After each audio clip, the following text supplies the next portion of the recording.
आमल की एकादशी कथा महात्म्य।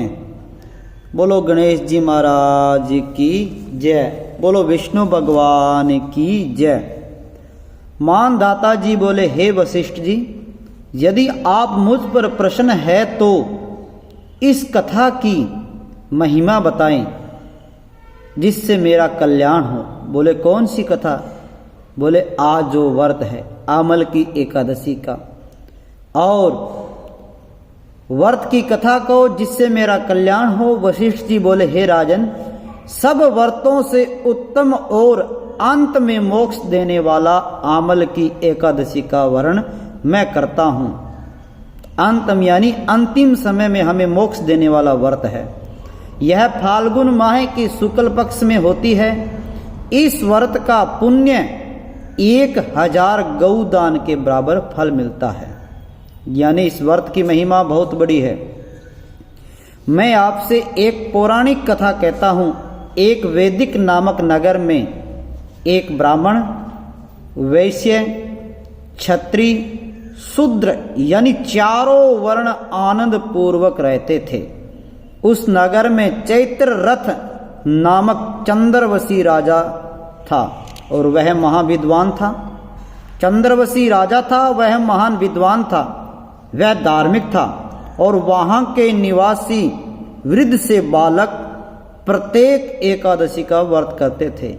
यानी छोटे से लेकर छोटे, बड़े, जवान सभी एकादशी का व्रत किया करते थे।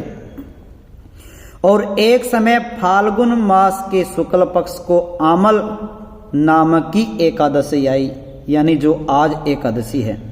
उस दिन राजा से प्रजा तक, वृद्ध से बालक तक सब ने हर्ष सहित यानी खुशी सहित उस एकादशी का व्रत किया। सब ने किया, बच्चों ने, बड़ों ने, बुजुर्गों ने, महिलाओं ने, सब ने व्रत किया।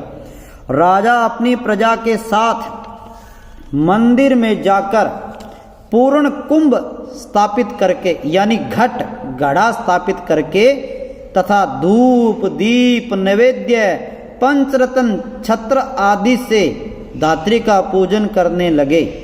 और वे सब धात्री की इस प्रकार स्तुति करने लगे, हे धात्री, तुम परम ब्रह्मा स्वरूप हो, तुम ब्रह्मा जी द्वारा उत्पन्न हो और सारे पापों को नष्ट करने वाले हो। तुमका मेरा नमस्कार है। अब तुम मेरा अर्घ्य स्वीकार करो। तुम श्री रामचंद्र जी द्वारा सम्मानित हो। मैं आपकी प्रार्थना करता हूँ, मेरे समस्त पापों को हरण करो। उस देवालय में रात्रि को सबने जागरण किया, यानी रात्रि को कोई सोए नहीं, सभी जागते रहे, सभी भगवान विष्णु का कीर्तन करते रहे। रात्रि के समय उस जगह एक बहेलिया वहां आया।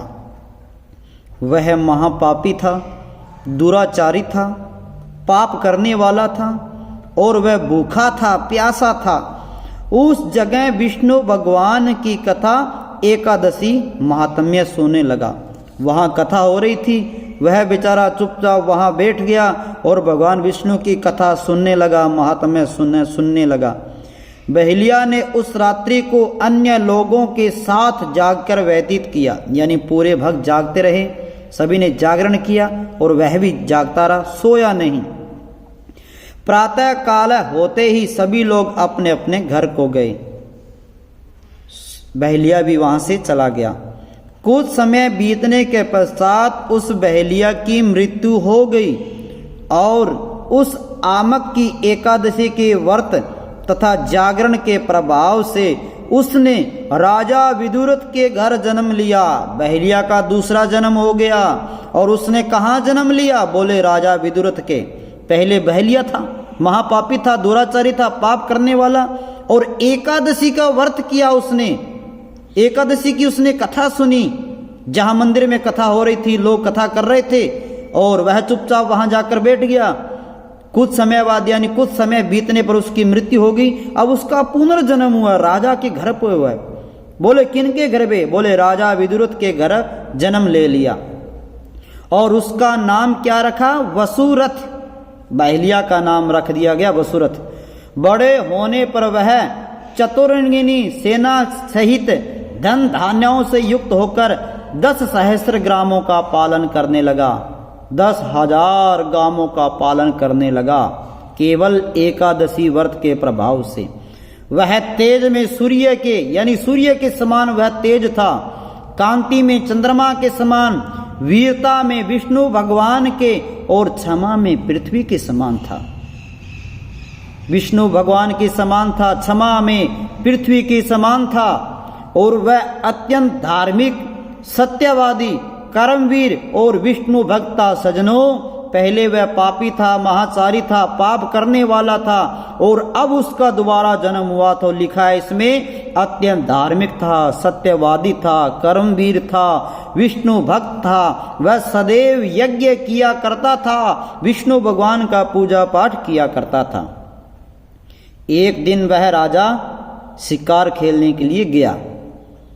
अब वह शिकार खेलने के लिए गया, देव योग से वह राजा रास्ता भूल गया और तब वह उसी वन में एक वृक्ष के नीचे बैठा और सो गया। अब देखिए कहानी दूसरी, तब देखिए क्या पलटती है कहानी। उसी समय पहाड़ी मलेच्छा वहां आए और राजा को अकेला देखकर उस पर मारो मारो का शब्द करके टूट पड़े। वह राजा सो रहा था और उन्हें अकेला देखकर बोले इसे मारो मारो मारो। सब लोग चिल्लाने लगे और उस पर टूट पड़े और वह मलेच्छ कहने लगे कि इस दुष्ट राजा ने हमारी संबंधियों को मारा है तथा देश से निकाल दिया गया, अतः इसे अब अवश्य मारना चाहिए।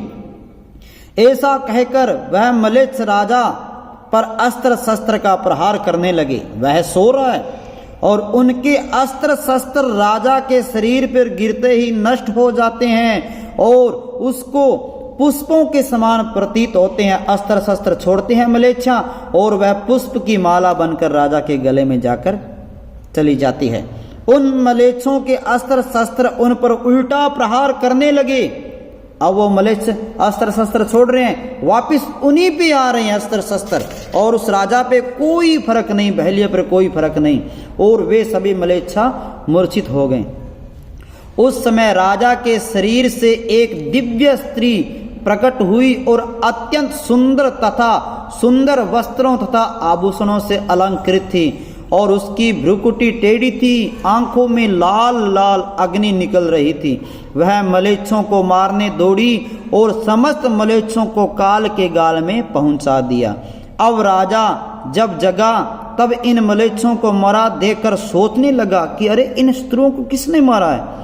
जब वह राजा ऐसा विचार कर रहा था तब ही आकाशवाणी हुई और कहने लगी, हे राजन, इस संसार में तेरी विष्णु भगवान के सिवा कौन रक्षा कर सकता है।